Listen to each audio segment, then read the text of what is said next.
শনিবার শ্রী শ্রী শীতলা মাতার 16 আনা বাৎসরিক পূজা হয়ে গেল 6/1 ডক্টর অমল রায় চৌধুরী লেনে সন্নিকটে।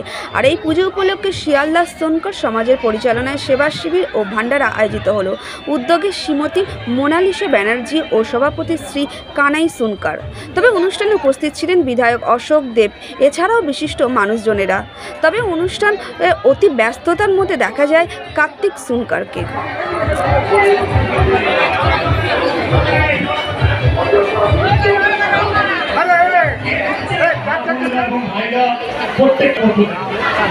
এবার দু চারটি কথা বলার জন্য আমি আমার ভাই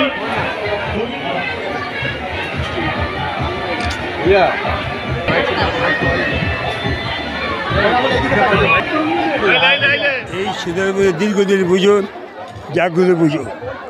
শুধু স্কটল্যান্ড অমরাজ্যে নয়, বৈঠকখানা নয়, সেখানে আসেন পুজো দেন এবং মানুষ করেন এবং তার মানুষ পূর্ণ হয়। আজকে এখানে শিয়ালদাস সোনকার সমাজ তারা এখানে আয়োজন হয়েছি। আমি প্রত্যেকের মঙ্গল কামনা করি, মায়ের কাছে প্রার্থনা করি আমরা সবাই যেন সুখে শান্তি থাকতে পারি। হিংসা টোটাল 12খানা ভান্ডারা হয় এই শীতলা পূজা উপলক্ষে। 12খানা ভান্ডারা হয়। পৌর প্রতিনিধি বলুন বা ঘরের মেয়ে বলুন বা পাড়ার মেয়ে বলুন করতে হয়। আর সবাই আমার ফ্যামিলির মতো। সুতরাং পুজোর মধ্যে কে কি বলছে, কে কি ভাবছে সেটা কিন্তু আমরা মাথায় রাখি না। পুজো মানে হচ্ছে সাথে একসাথে চলা, এটাই তো একটা সুস্থ সমাজের একটা লক্ষণ।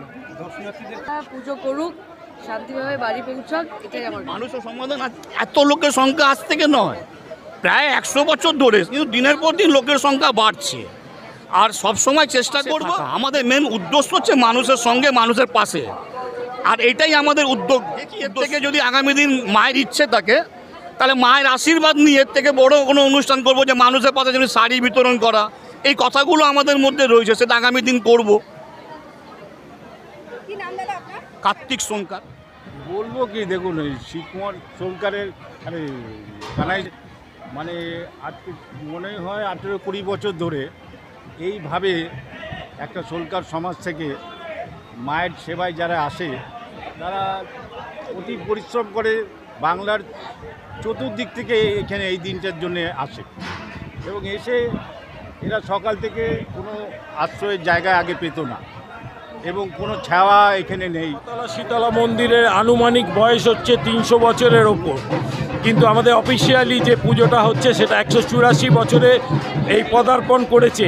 আজকে 12ই এপ্রিল মহাপূজা আমাদের দিনটা নির্ধারিত হয়েছে। এই দিনে প্রচুর ভক্তের সমাগম হয়েছে। এখানে কয়েক হাজার ডন্ডি কাটেন।